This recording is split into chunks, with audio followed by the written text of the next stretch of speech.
গরমের দিনে এই মোরলা মাছের টক বা অম্বল যে না খেয়েছেন সে কিন্তু মিস করেছেন। নর্মালি শেষ পাতে এই টক অনেকেই খান, তবে এই টক সাদা ভাতের সাথেও পছন্দ রকমের মজার। Hello everyone, welcome back to my channel Ishana's kitchen. এখানে হাফ কেজি মোরলা মাছকে আমি সামান্য লবণ আর হলুদ দিয়ে মেখে নিয়েছি আর সর্ষের তেলে ভেজে নেব। এই রেসিপি সর্ষের তেলে ভালো খেতে হয়। আর এখানে দুটো আম আমি লম্বা লম্বা করে কেটে নিয়েছি।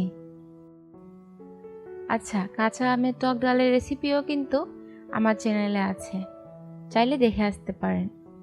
আমি ডেসক্রিপশন বক্সে লিঙ্কটা দিয়ে দেব। এই মোরলা মাছকে অনেকে আবার মলা মাছও বলে, চিটাগংয়ের ভাষায় মইল্লা মাছ বলে। আপনাদের দেশ থেকে কী নামে জানে কমেন্টসে জানাবেন কিন্তু। আচ্ছা, মাছটা সুন্দরভাবে ভেজে নিয়েছি, কড়কড়া করে ভাজিনি কিন্তু। মিডিয়াম ফ্লেমে মাছটা ভেজে নিতে হবে। আর এই টক আম দিয়েই যে শুধু ভালো খেতে হয় তা কিন্তু না, পাকা তেঁতুল কিংবা আমাদের দেশে যে ছোট ছোট টমেটোগুলো আছে তা দিয়েও কিন্তু বেশ ভালো টক খেতে হয়। আর এখন একটা কড়াইয়ে অল্প সর্ষের তেল দিয়ে দিলাম, সাথে দিচ্ছি 1/3 চা চামচের মতো কালো সর্ষে, দুটো শুকনো মরিচ আর একটা তেজপাতা ছিঁড়ে দিয়ে দিলাম। ফোড়নটা একটু ভালো করে ভাজতে হবে। মরিচগুলো আমি কালো করে ভেজে নিলাম, এতে ভালো ফ্লেভার আসে। এরপর কেটে রাখা আমগুলো দিয়ে দিলাম। আমগুলো মিনিট 2-1 জন্য ভেজে নিচ্ছি। সামান্য লবণ দিয়ে দিচ্ছি। এই রেসিপি এতটাই সিম্পল যে কোনো রকমের মশলা বা আদা রসুন কোনো কিছুই লাগবে না, আর এতটা মজার হয় বাচ্চা থেকে বড় সবাই চেটেপুটে খাবে। আর দেব 2.5 টেবিল স্পুনের মতো চিনি। চিনিটা কম বেশি আপনারা অ্যাডজাস্ট করতে পারবেন, তবে চিনিটা মাস্ট। চিনি ছাড়া এই টক খেতে মোটেও ভালো লাগবে না। চিনিটার সাথে আমগুলোকে 2 মিনিটের জন্য কষিয়ে নেব।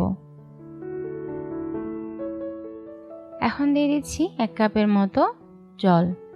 জলটা আপনারা আপনাদের পছন্দ মতো দিতে পারেন। আর সাথে দিচ্ছি সামান্য মরিচ গুঁড়ো আর সামান্য হলুদ গুঁড়ো। এটা চাইলে আপনারা পুরোপুরি বাদ দিতে পারেন, আমি শুধু কালারের জন্য অ্যাড করলাম। এখন আমগুলোকে ঢাকা দিয়ে 6 থেকে 7 মিনিটের জন্য ফুটতে দেব। ফিরে এলাম 7 থেকে 8 মিনিট পর।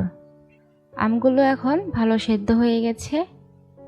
এখন একটা চামচের সাহায্যে কিছু আম ম্যাশ করে দিচ্ছি, এতে টকের ফ্লেভারটা অনেক ভালো আসবে। এই আমের সিজনে কাঁচা আম শেষ হয়ে যাওয়ার আগে রেসিপিটি অবশ্যই একবার বানাবেন প্লিজ। যারা টক মিষ্টির বিভিন্ন তরকারি খেতে ভালোবাসেন তাদের কাছে এই রেসিপি অমৃত মনে হবে। এখন মোরলা মাছগুলো দিয়ে দিচ্ছি। ঢেকে রান্না করব 5 থেকে 6 মিনিটের মতো। যেহেতু মাছগুলো আগেই ভেজে নিয়েছি তাই রান্না করতে বেশি সময় লাগবে না। শেষ পাতে কিংবা সাদা ভাতের সাথে অথবা শুধু শুধুও এই অম্বল খেতে বা টকটা খেতে অসাধারণ। বানাবেন আর আমাকে কমেন্টসে জানাবেন কেমন হলো। Thank you.